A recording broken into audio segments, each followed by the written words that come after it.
Jésus ressuscité promettra à ses apôtres et à travers eux à son Église de rester auprès d'eux jusqu'à la fin des temps. Mais avant de mourir, il a voulu instituer un autre mode de présence tout à fait privilégié, qui est sa présence dans le sacrement de l'Eucharistie. Dans ce sacrement, en effet, d'une façon unique, le Christ tout entier, vrai Dieu et vrai homme, se trouve présent substantiellement et sous un mode permanent. Cette présence du Christ est appelée réelle. Ainsi, par le sacrement qu'il institue le jeudi soir, Jésus se rend présent d'une manière éminente à la messe et dans les lieux où sont conservées les hosties consacrées, pour que nous puissions nous unir à lui par la communion et que nous puissions l'adorer dans le Saint-Sacrement.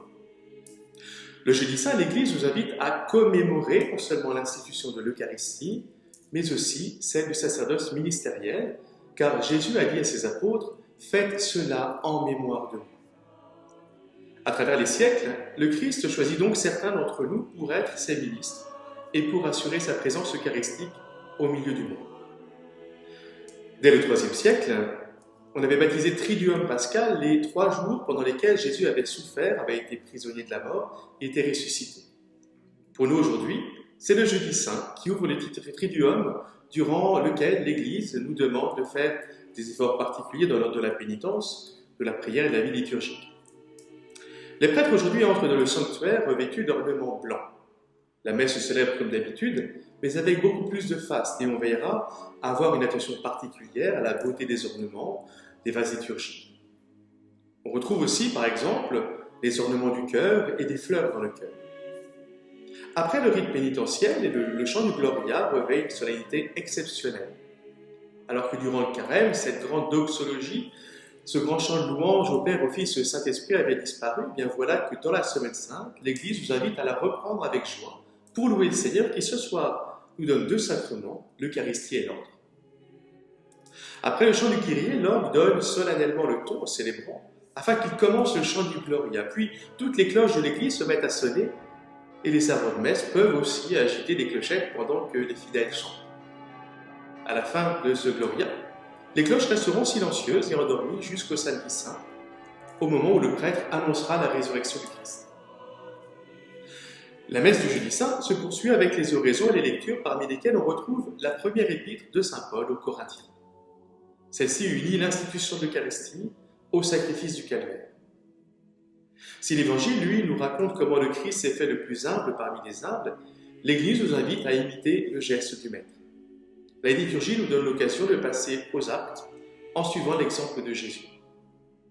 Ce soir, à Saint-Pierre, à Rome, comme dans les cathédrales, les monastères, d'innombrables églises paroissiales, le Saint-Père, les évêques, de nombreux prêtres vont laver les pieds de 12 fidèles. Voilà un beau signe d'humilité. Pendant ce rite, où tout n'est que calme et recueillement, l'Église nous invite à chanter de magnifiques méditations sur les textes évangéliques. Pendant le rite de l'offertoire, la liturgie nous fait méditer sur le thème de la charité. C'est le chant de l'Ubi Caritas qui soutient notre prière. Ubi caritas est vera, Deus ibi est. Dieu est là où se trouve la vraie charité. C'est l'amour de Dieu qui nous rassemble dans l'unité. Soyons heureux et mettons notre joie dans le Seigneur. Respectons et aimons le Dieu vivant. Aimons-nous d'un cœur sincère. La célébration de l'Eucharistie se poursuit comme d'habitude pour parvenir au moment de la communion. Nous sommes unis aux disciples qui ont reçu le corps et le sang du Seigneur des mains mêmes de Jésus.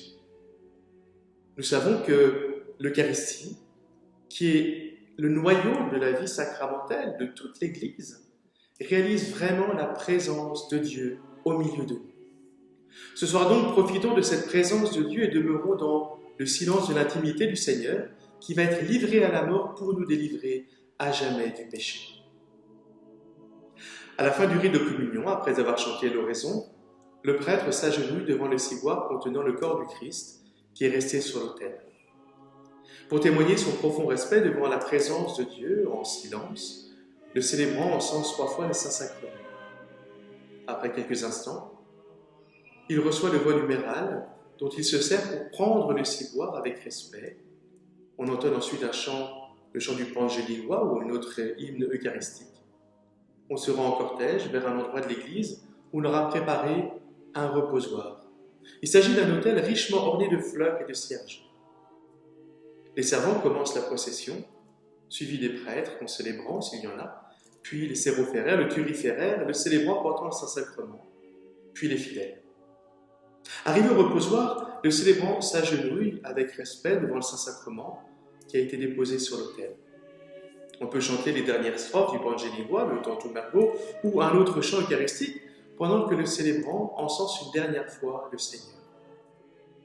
Ce chant achevé, le ciboire est mis au tabernacle jusqu'à la célébration de la Passion du Seigneur, vendredi soir. Les fidèles seront invités à venir prier au reposoir en silence. Une fois la célébration de la messe terminée, les servants aident les sacristains à dépouiller les autels, à enlever la croix, les cierges, les nappes, les fleurs de tous les autels. Il est aussi d'usage de laisser ouvert le tabernacle vide à l'autel du Saint-Sacrement. Nous nous retrouverons demain pour la liturgie du Vendredi Saint de l'Office de la Passion. Profitons bien de ce temps avec le Seigneur, de cette célébration de l'institution de l'Eucharistie et du sacerdoce ministériel. À demain.